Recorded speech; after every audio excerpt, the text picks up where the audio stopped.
Cheese. Oo. Aaminin ko na, oo, may kasalanan tayo. Pero don't like her mind.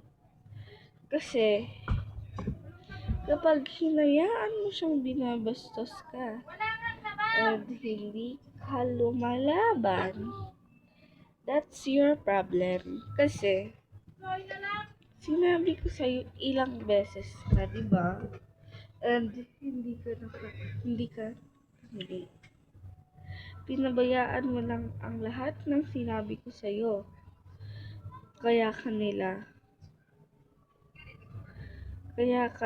inaaway, kaya kanila inaabuso. Kasi hindi ka nakinig sa akin. 'Di ba?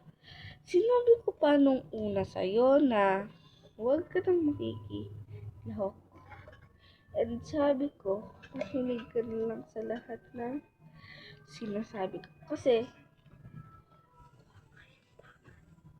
kayo pangad. oh, like that. Diba? Huwag kayong bangad. Sumunod kayo sa sinasabi ng matatanda. Kasi kapag napaaway kayo, ang mga magulang nyo ang kawawa.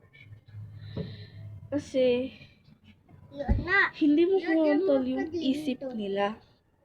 So, don't behind her and then back to you.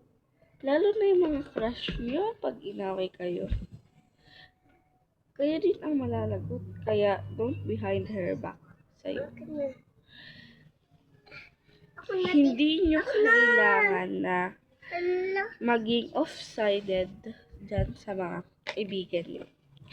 Kasi, alam mo yung signs na ayaw ka na nila talaga. Yung signs na hindi ka nila pinapansin. Kapag dumaan ka, tinawag mo sila, parang hangin ka lang. Tapos, kapag ang hirap, oo, ang hirap sobra. Kasi pag di ka nakinig sa akin, ikaw rin ang malalagot. Kaya, wag ka nang makikipag-away. Kasi kapag nakipag-away ka, magulang mo ang kawawa. 'Di ba?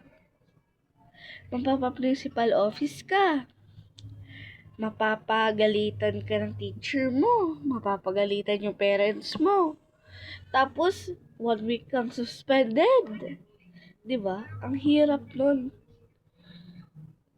Tapos, kapag inaway ka, huwag mo na silang patulan. Kasi, yan ang nagpapaano ng utak mo. Nilalason nila yung utak mo.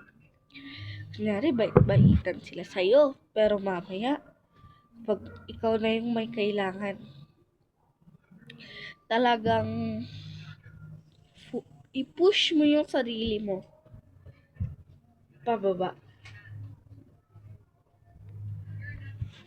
So, yan, Aksi. Makinig ka sa akin.